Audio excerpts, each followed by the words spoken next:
আসসালামু আলাইকুম ওয়া রাহমাতুল্লাহ। সম্মানিত দর্শক ও শ্রোতা, আশুরার দিন চলছে। আশুরার দিন আপনি কোন, কোন কাজগুলো করবেন? যে কাজগুলো আপনার ইজ্জত, সম্মান, ধন, সম্পদ এবং আপনার সওয়াব, নেকি বাড়িয়ে দিবেন, গুনাহ কমিয়ে দিবেন। সুবহানাল্লাহি ওয়া বিহামদিহি। তো সর্বপ্রথম আমি যেটা বলব, আশুরার দিন রোজা রাখা এটা সবচেয়ে একটা উত্তম ইবাদত। আফদালুস সিয়াম বা'দা রমাদান সিয়ামু ইয়াউম আশুরা। যে ব্যক্তি অর্থাৎ রাসূল সাল্লাল্লাহু আলাইহি ওয়াসাল্লাম বলেছেন, রমজান মাসের পরে শ্রেষ্ঠ রোজা হচ্ছে এই আশুরার রোজা। অ্যা এরপরে আল্লাহ পাক রব্বুল আলামিন এই দিনটাকে এত গুরুত্বপূর্ণ কেন করলেন? কারণ এই দিনে আল্লাহ সুবহানাহু ওয়া তাআলা পৃথিবী সৃষ্টি করেছেন, আবার পৃথিবী ধ্বংসও করবেন। এই দিনে আল্লাহ সুবহানাহু ওয়া তাআলা নবী এবং রাসূলদের মধ্যে বিভিন্ন ঘটনা ঘটিয়েছিলেন। আদম আলাইহিস সালাতু ওয়াস সালামের হাওয়া আলাইহিস সালামের সাথে মিলন হয়েছিল।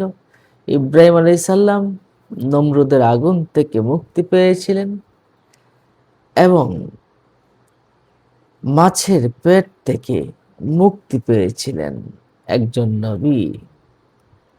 এবং এমনিভাবে বিভিন্ন নবী এবং রাসূলগণ এই দিনে মুক্তি পেয়েছিলেন।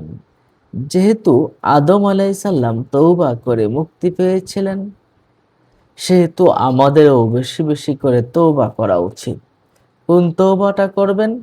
আস্তাগফিরুল্লাহ রাব্বি মিন কুল্লি যামবি ওয়া আতুবু ইলাইহি লা হাওলা ওয়া লা কুওয়াতা ইল্লা বিল্লাহ। অথবা শুধু আস্তাগফিরুল্লাহ অধিক পরিমাণে পড়তে হবে। তাহলে আল্লাহ পাক রব্বুল আলামিন আমাদের জীবনের গুনাহ খাতাগুলো মাফ করে দিতে পারেন। আশুরার দিনে রোগীর সেবা শুশ্রূষা করার ব্যাপারে একটা হাদিস শরীফে আমরা পেয়েছি, যে ব্যক্তি আশুরার দিন রোগীর সেবা করবে, পরিচর্যা করবে, সে যেন আদম আলাইহিস সালাতু ওয়াস সালামের সব সন্তানের সেবা করলো, শুশ্রূষা করলো এবং তাদের খোঁজ খবর নিল। সুবহানাল্লাহ, সুবহানাল্লাহ। এরপরে আমরা আশুরার দিন আরেকটা কাজ পাই, সেটা হলো নিজের পরিবার পরিজনকে ভালো খাবার খাওয়ানো।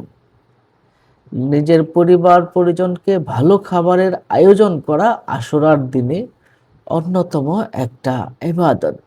যে ব্যক্তি আশুরার দিনের ইফতারি করাবে মানুষদেরকে, সে যেন গোটা মানুষদেরকে ইফতারি করালো। সুবহানাল্লাহ। আশুরার দিনে ভালো খাবার তৈরি করলে সারা বছর ভালো খাবার তৈরি হয় বলে আমরা কিতাবে পেয়েছি, আমলে সোয়ালে নামক কিতাবে পেয়েছি। এছাড়া তুহফাতুল ইয়ামানি নামক কিতাবে এসেছে, ওয়াকাল ইয়াহইয়া ইবনু আকসাম মান ইকতাহালা ইয়াউমা আশুরা বিকুহলিন ফিহি মিসকুন লাম ইয়াশকু আলাইহি ইলা কাবিলি মিন যালিকাল ইয়াউম।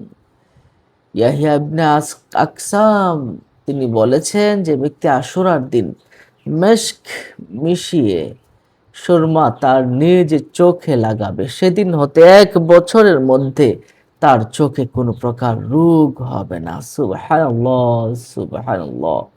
তাহলে আশুরার দিনের আমল এবং কাজগুলো কিন্তু আমরা পেলাম। আমরা তওবা করব, নামাজ আদায় করব আশুরার দিনে। আশুরার দিনে নামাজ আদায় করলে আল্লাহ পাক রব্বুল আলামিন খুশি হয়ে যেতে পারেন। বেশি বেশি করে নেক আমল করা কিন্তু আমাদের খুব বেশি প্রয়োজন। এছাড়া আশুরার দিনে আমরা অপর মুমিন মুসলমান ভাই বোনদেরকে ক্ষুধার্তকে খাবার দান করব, পরিবারের জন্য খাবার আয়োজন করব, রোজাদারের জন্য রোজার ইফতারের আয়োজন করব। আশুরার দিনে আমরা চোখে সুরমা লাগাবো এবং বেশি বেশি করে দোয়া করব। আশুরার দিনে যারা শহীদ হয়েছিলেন কারবালার ময়দানে, তাদের জন্য আমরা দোয়া করব। আল্লাহ পাক রব্বুল আলামিন তাদেরকে যেন উত্তম, অতি উত্তম দরজা দান করেন। সুবহানাল্লাহ। তাদের উসিলায় যেন আমরাও আল্লাহ পাকের নৈকট্য অর্জন করতে পারি। সেই তৌফিক যেন আল্লাহ আমাদেরকে দান করেন। এই দোয়াগুলো আসুন আমরা একটু বেশি বেশি করে পড়ি। আসসালামু আলাইকুম ওয়া রাহমাতুল্লাহ।